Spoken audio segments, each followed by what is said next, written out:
Let's take a look at using instancing with the FiberFX tools. So I have a flat plane here in the scene, and in order to take advantage of instancing before I ever apply FiberFX, and this is extremely important, you need to get this set up before you apply FiberFX to the scene. We need to take advantage of using a particle emitter. So what I'm going to do is select this object, P for properties, and in the Dynamics tab, I'm going to add emitter. Okay, just click to get the properties, and I'm just going to change a few values. Of course, the nozzle is the surface, but if we want, we can have it randomly placed. We can place it on the vertices and the object normal. We'll just go ahead and use that. I'm going to tell it that I want it to generate, let's do 20 particles, and as you can see, they're randomly placed. Generate by frame. So it's 20 per frame, but I only want for particle limit.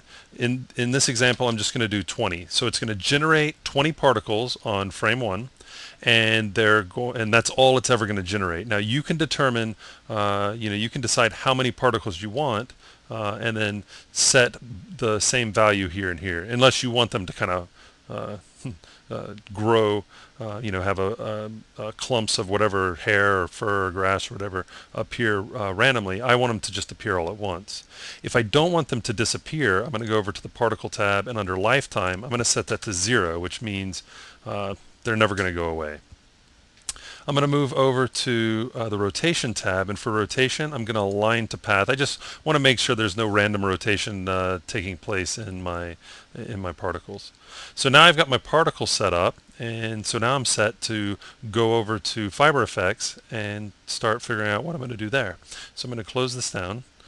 Control F8 will bring up my processing tab. Add pixel filter. I'm going to add fiber filter. Double click. And I'll just go ahead and close the effects panel down, and I'm just going to slide this over enough so we can see what's going on here. If you have the real estate, you'll probably want to just slide this off the screen. So I'm going to activate this plane, and let's go ahead and draw OpenGL. Give us an idea of what's going on back there. The first thing that I want to do is, if I want to use instancing, I'm going to need the volume only option, because it utilizes LightWave's volumetric system. So I'm going to need to make sure that volume only is activated. The other thing that I'm going to do is, instead of having the fibers all over this surface, I plan on using instancing. So instead of having them all over the surface, I'm just going to limit them to a small area. So I have a different surface name that I called cloned, and in order to refresh that, I'm just going to move forward and move back in my timeline with the arrow keys, and we can see now I'm only growing, using this surface setting, I'm only growing fibers right here, and I can see that's a lot of fibers, so I'm just going to bring that down, let's say to 10.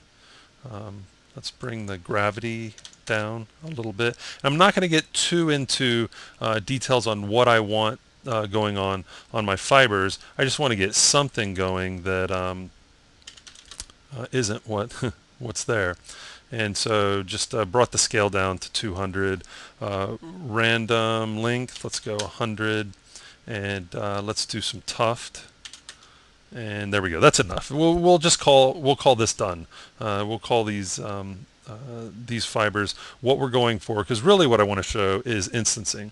So what we'll do is we'll go over to the Instance tab, and under Particle System, just make sure you choose the particle emitter, and you can already see in OpenGL we can see our instancing. Let me just slide this out of the way. We can see our instancing here. So if we wanted to have more, of course, we just generate more particles. Let's do a render and see what this is looking like. Okay, so in 11.3 seconds we can see our instancing going on. I wanted to go ahead and do a render because OpenGL is only going to display so many fibers, and as you can see there's some fibers here that aren't showing up here, so it'll give you a good idea what's going on, but I wanted to go ahead and do a render. So we only generated, we only set up this center one, and then using instancing with those particles we were able to place them here. So you can set up as many particles, use as many particles as you want to instance, but this is a good way to take advantage of the volumetric renderer to place these fibers all over the surface of your object. Now once you have it set up, nothing stops you from going back to, let's go back to properties, particle emitter, and I'm going to go ahead and let's do 40 particles. Let's do 40 as our limit as well. Remember, we want these two numbers to be the same. And let's say for nozzle, instead of object surface, let's do the verts. Okay, and you can see they're going to be in this nice uniformed setup. Let's go ahead and, just for fun, let's do 60 and 60. It's going to take a little longer to render, but it'll be worth it. So we'll have some extra instances there.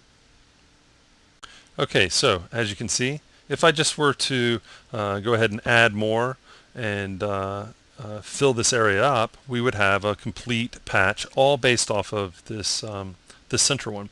Now let's go ahead and recap on some of the important things. We need to make sure that we add the particle emitter before we add FiberFX to our scene, and we also need to make sure that we choose volume only and choose the particle emitter for the particle system on this instance tab, and then we'll be set and we can take advantage of instancing with FiberFX.